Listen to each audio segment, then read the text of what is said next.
Yes, When when you you wear wear this, this, your your body will body will become a become a beauty no beauty man has no ever man seen, has ever the old woman said seen. softly.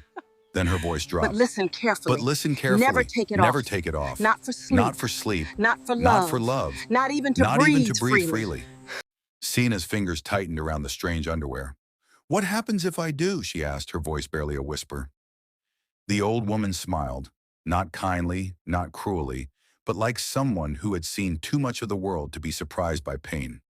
Before Sena could hear the answer, the woman vanished. Not walked away, not turned around. She vanished, like smoke swallowed by the night. And Sena stood alone on the forest path, heart pounding, holding something that would either save her life or destroy it. But that moment was not the beginning of Sena's suffering. It was only the end of pretending she had never suffered at all. Long before magic found her, Sena had already learned how to disappear. She was born in Ogvuta, a village where everyone knew everyone's name, business, lineage, and weakness. From the day she grew old enough to fetch water on her own, the village decided what she was. Not ugly, they said, just unfinished. Her shoulders were too sharp, her body too thin, her face too quiet. Women whispered about her behind calabashes of palm wine. Men looked past her like she was part of the air. Mothers tugged their sons away gently whenever Sena passed, as though loneliness could rub off. Sena noticed everything. She just learned not to react. She fetched water alone at dawn. She farmed cassava behind her hut. She returned greetings that were rarely answered. At night, she danced softly in her room to songs no one else could hear. Small movements, careful not to disturb the silence that had become her only companion. She did not dream loudly. She did not hope foolishly. But deep inside her, there lived a quiet wish she never said out loud. Choose me. Not because you pity me. Not because you want something from me. Just choose me. That wish had almost died with her mother. On the night her mother's breathing became shallow and the room smelled of herbs and farewell, she pulled Sena close with surprising strength. My daughter, she whispered, her fingers cold but firm. There is something you must know. Sena leaned in, tears blurring her eyes. You were born with a gift, her mother said. A dangerous one. Sena shook her head. Mama, please rest. Listen, her mother insisted. Any man who binds his life to yours will rise. His hands will touch wealth. His name will grow heavy with honor. Sena froze. But men, her mother continued, her voice trembling. They love blessings more than they love people. Hide this gift. If they find out, they will come for what you carry, not for who you are. Those words became a stone Sena carried inside her chest. She buried the gift deep. She never tested it. She never spoke of it. All she wanted was love that came without calculation. And then Tari came. He was a potter from the neighboring side of the village, gentle-handed, with laughter that didn't demand attention. When he spoke to Sena for the first time, he did not stare. He did not hesitate. He did not look away. He simply listened. They sat together by evening fires. They shared stories about nothing and everything. When he laughed, Sena forgot to guard herself. When he asked to marry her, her heart bloomed so suddenly it scared her. Their marriage was quiet, no drums, no envy. Just two people choosing each other. And slowly, without effort, Tari's life began to change. His pots sold faster, traders came from distant villages, money entered their hut quietly, respectfully, like a guest who knew how to behave. Sena watched it happen with wonder and fear. Then 6 months later, Tari disappeared. No goodbye, no struggle, no explanation. The village whispered. Sena folded inward, and that was when the men began to look at her differently, not with love, with hunger. One by one they came, and one by one they left, richer than they arrived. Sena became a ladder, useful only until climbed. Her heart cracked, then emptied. Until one night, broken beyond tears, she walked into the forest and met the old woman, and the underwear, and the warning that would change everything. If this story already has your attention, subscribe so you don't miss what happens next. If you've ever felt invisible or used, drop a comment. This story is for you. and stay with me, because in the next chapter, Sena's gift will stop being a secret. Sena had no idea that wearing the underwear would give her everything she had ever wanted, and take from her everything she could not live without. The day the men began lining up outside Sena's hut, she understood something terrifying. Loneliness had protected her, and now she no longer had it. At first it was subtle. A greeting held a second too long, a smile where there had once been silence, a man offering to help her lift water, then another, and another. Sena noticed the change immediately. It wasn't kindness, it was calculation. The whispers started again, but this time they carried a different tone. Have you noticed? Any man who marries her rises. There is something inside that girl. Inside, not who she was, what she carried. The village elders pretended not to hear. The women pretended not to care. But the men listened carefully. The first to approach her was Baku, a farmer whose land barely fed his children. He came with humility, painted carefully on his face. Sena, he said one evening, eyes lowered just enough to look respectful. I have admired your patience for years.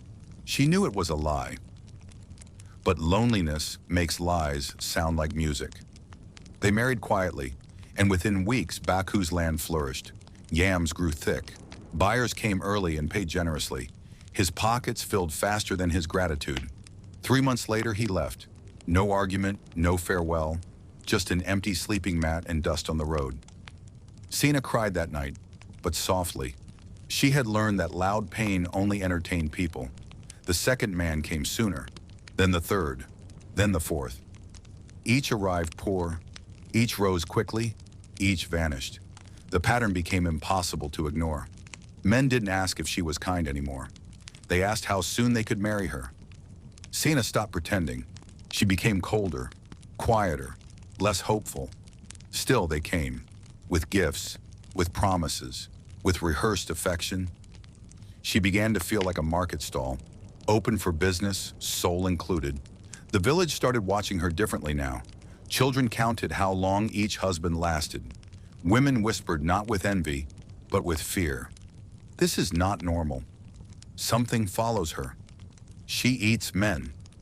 Sena heard it all. She stopped attending gatherings. She stopped responding to greetings. She lived inside her hut like a ghost waiting for daylight to end. And yet, even then, men still came. Greed is stubborn like that. One night, after another man failed to return home, Sena sat alone and laughed. Not because anything was funny, but because she finally understood the truth her mother had warned her about. They never loved me. They loved what happens after me. That was the night she decided she could not live like this anymore. She did not want to be feared. She did not want to be desired for profit. She did not want to be a blessing that destroyed itself. So she left. No announcement. No goodbye. She walked past the edge of Ugwuta, past the farms, past the footpaths where gossip lived, into the forest people avoided after sunset. The air changed there. It smelled older, heavier, as if stories slept beneath the soil. Sena walked until her legs burned and her thoughts blurred.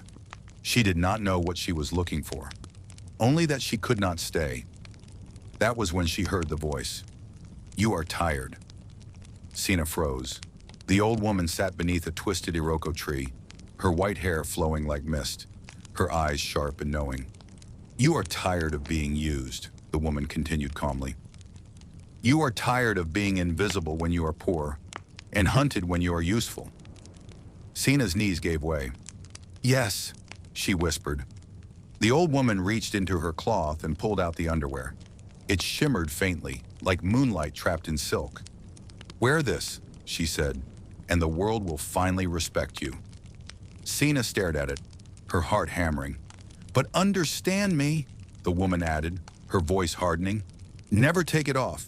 Not for comfort, not for love, not for sleep.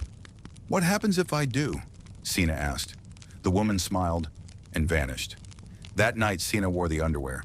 She slept, and when she woke, the world stopped breathing. Her skin glowed like polished bronze. Her body curved with a grace that made even the mirror feel shy. Her face carried a beauty that did not ask for permission. When she stepped outside, silence fell. Men dropped what they carried. Women forgot their insults. Children stared openly. This time, Sena was not invisible. She was undeniable. Suitors arrived before noon. Not poor men, powerful ones. One of them stood taller than the rest. Chief Madhu, the richest man in the region, and he wanted her. Sena looked at him, and for the first time in her life, she smiled without fear. Sena didn't know it yet, but marrying Chief Madhu would be the moment her blessings stopped giving and started taking. By the time Sena agreed to marry Chief Madhu, the village had already decided two things. First, she was no longer human. Second, whatever followed her was no longer normal. Chief Madhu did not court her like the others. He did not beg. He did not pretend. He came with confidence, sharpened by wealth, his wrapper heavy with embroidery, his voice smooth with certainty. "I know what you are," he said plainly, "and I know what follows you." Sena did not flinch. For years, men had come pretending they loved her. Chief Madhu came honest, dangerously honest. "If I marry you," he continued, "my wealth will double, and I will give you protection no one else can." Protection. That word tasted strange in Sena's mouth. She thought of nights spent alone, of men climbing her like a ladder, of whispers that followed her shadow. She thought of the old woman's words. "The world will finally respect you." So she said yes. The wedding shook Ugwuta. Drums roared. Goats screamed. Palm wine flowed like a river. People who once refused to greet her now bowed as she passed. Women stared at her body with quiet envy. Men lowered their eyes with fear mixed with desire. Sena felt powerful, and power, she was learning, was intoxicating. For the first 2 months, peace lived in the chief's compound. Sena slept on soft mats. Servants greeted her at dawn. Food came without asking. Respect followed her steps. But something felt off. At night, when the world went quiet, the underwear felt warm against her skin. Too warm. Almost alive. She ignored it. Then the cracks appeared. One morning, Chief Madhu returned from the farms furious. "The yams are rotting," he snapped. A week later, traders stopped coming. Then the cattle began to die. One by one, strong animals collapsing for no reason. The chief stopped sleeping. He began muttering to himself at night, pacing the compound like a man chased by invisible hands. Sena watched silently. She did not speak. She remembered the warning. Never take it off. Then the chief changed. His voice grew sharp. His eyes grew wild. He accused servants of stealing.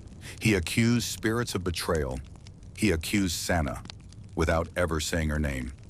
One afternoon, Sena found him sitting on the ground, laughing at nothing. The richest man in the region, laughing like a child who had lost his way. Within weeks, everything collapsed. Creditors arrived. Land was seized. The car stopped working. The compound grew quiet. And then one morning, Chief Madhu wandered out of the village barefoot, begging. The villagers watched in horror. The man they once feared now stretched out trembling hands for scraps of food.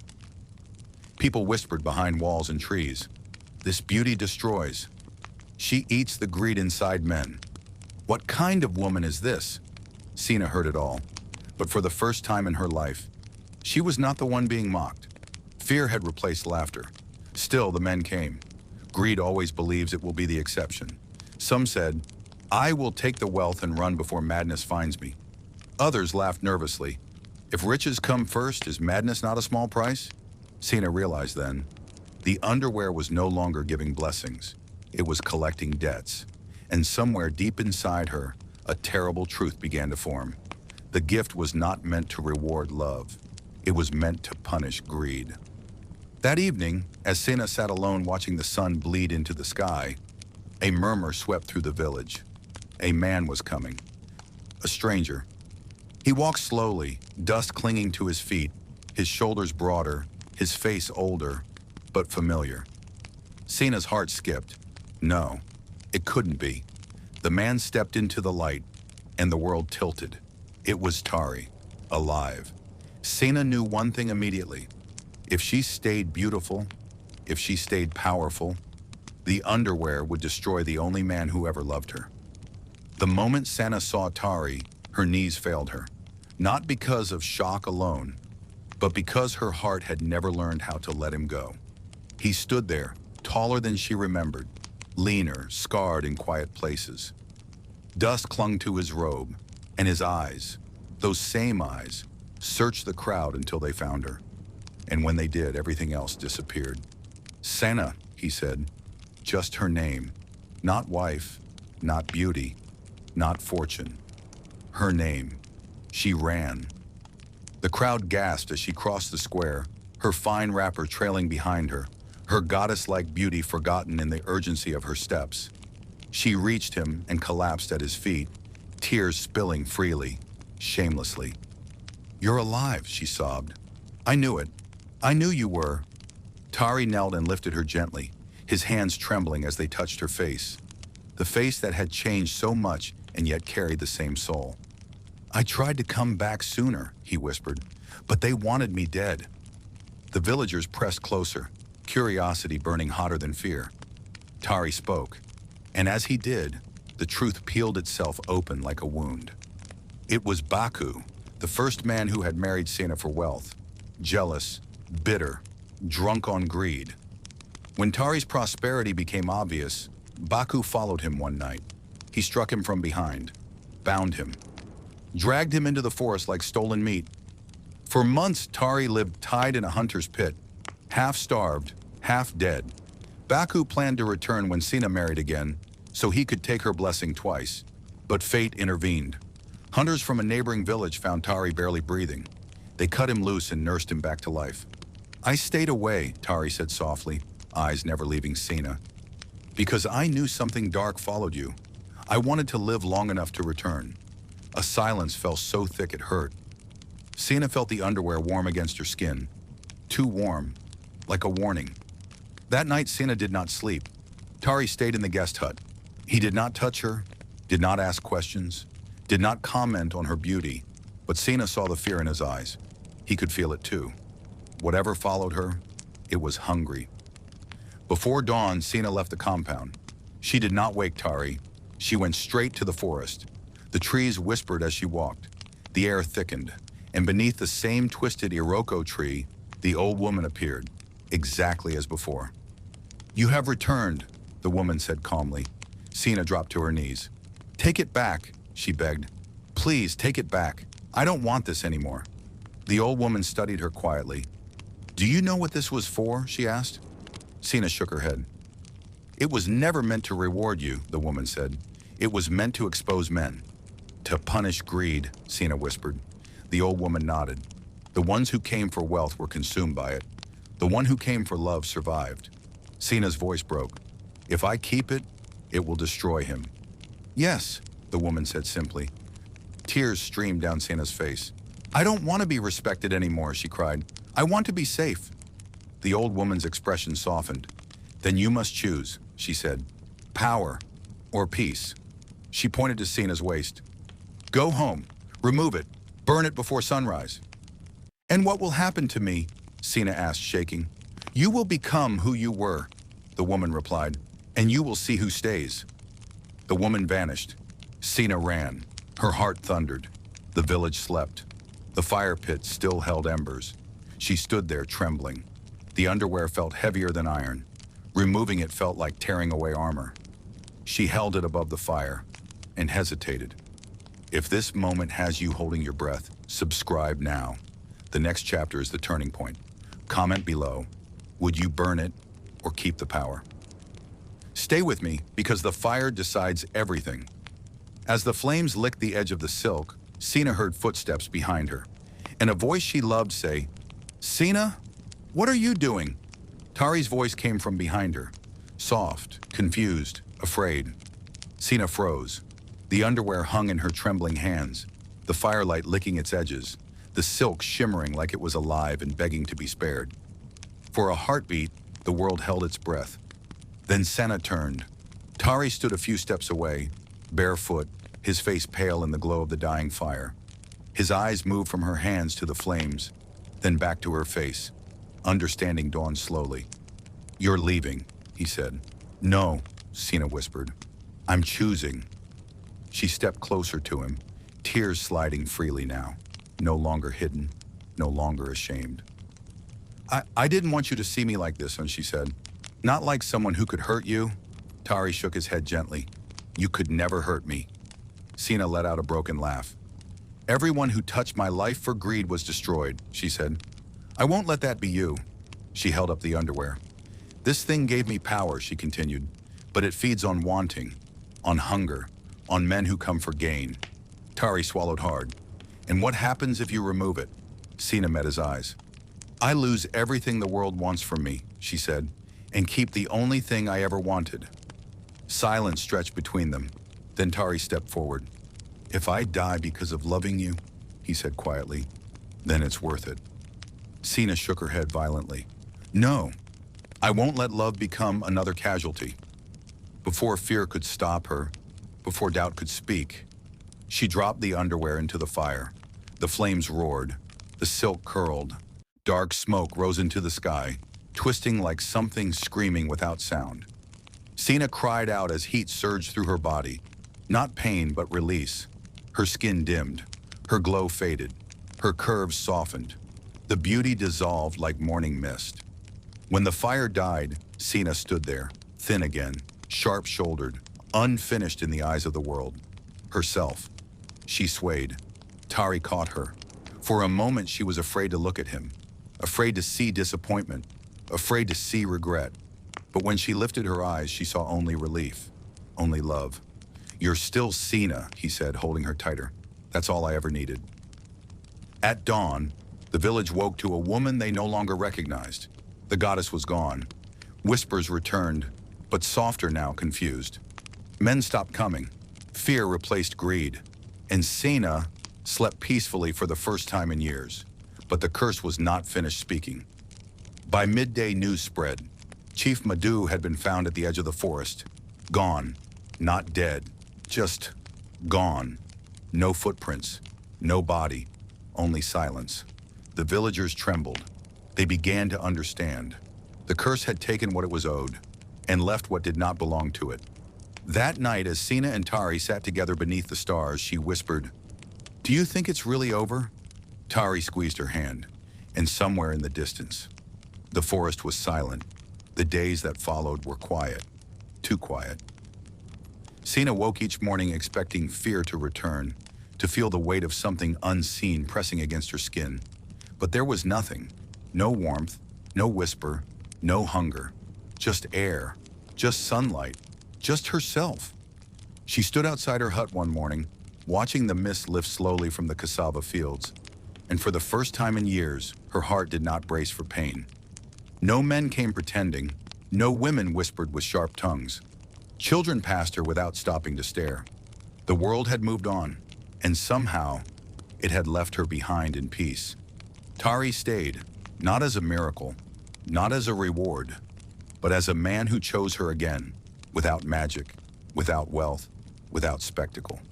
They walked together in the evenings, speaking softly, learning each other again. Sena told him everything, the blessing, the marriages, the underwear, the curse that fed on greed. Tari listened without interruption. When she finished, he said only one thing. You survived something that would have broken most people. They married quietly. No drums, no crowds, no envy. Just two witnesses, a simple meal, and hands that did not let go. Life did not become rich. It became steady. Tari returned to pottery. Sena helped him shape clay, her fingers patient, careful. The pot sold, not miraculously, not excessively, but enough. Enough to eat, enough to sleep, enough to laugh. The village watched from a distance. Some felt guilt, some felt relief, some still whispered, but their words no longer had power.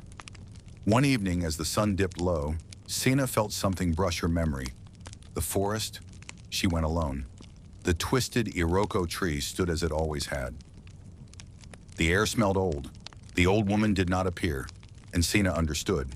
Some lessons leave when they are learned. She returned home lighter. That night, sitting beside Tari under the stars, Sena smiled. Not because she was admired, not because she was feared, but because she was finally free. If this story stayed with you until the end, subscribe for more stories like this. Comment part 2 if you want another tale where love defeats power. And share this with someone who needs to hear that peace is worth more than applause. What attracts everyone will cost you everything. What protects you may attract only one. But that is enough.